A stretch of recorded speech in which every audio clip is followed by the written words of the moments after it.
تو میں یہ آپ کو بتانے آیا ہوں کہ یہ قدرتی آفت ہے اور یہ ہمارے بس سے باہر ہے.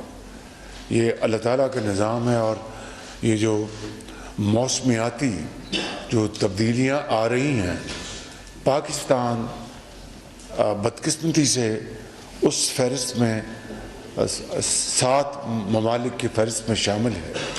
یہی وجہ ہے کہ 2022 میں پورے ملک میں ایک جو موسمیاتی تبدیلیوں کی وجہ سے ایک بدترین اس ملک میں طوفان آیا، اور اس وقت مجھے یاد ہے کہ 100 ارب روپے ہم نے وفاقی حکومت نے کروڑوں لوگوں کو جو اپنا کھلی چھت میں تھے، بلوچستان میں، کے پی میں ہر جگہ پہنچا.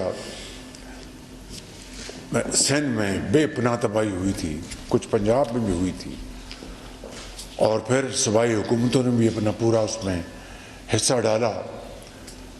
تو وہ الحمدللہ وہ ہم نے اس کو کافی حد تک سنبھالا، لیکن آج تک بھی اس سیلابی ریلے سے آج تک بھی لوگ متاثر ہیں.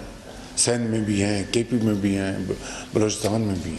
اور اب یہ نئی یہ جو آئی ہے لہر، اس نے ایک گو کہ اس کا حجم اس کے مقابلے میں بہت کم ہے، لیکن ہمیں اب اس بات کی تیاری کرنی چاہیے کہ چونکہ پاکستان یہ موسمی جو تبدیلی کے اس کے نرغے میں آ چکا ہے، تو اس کے لیے اب ہمیں تیاری کرنی ہے.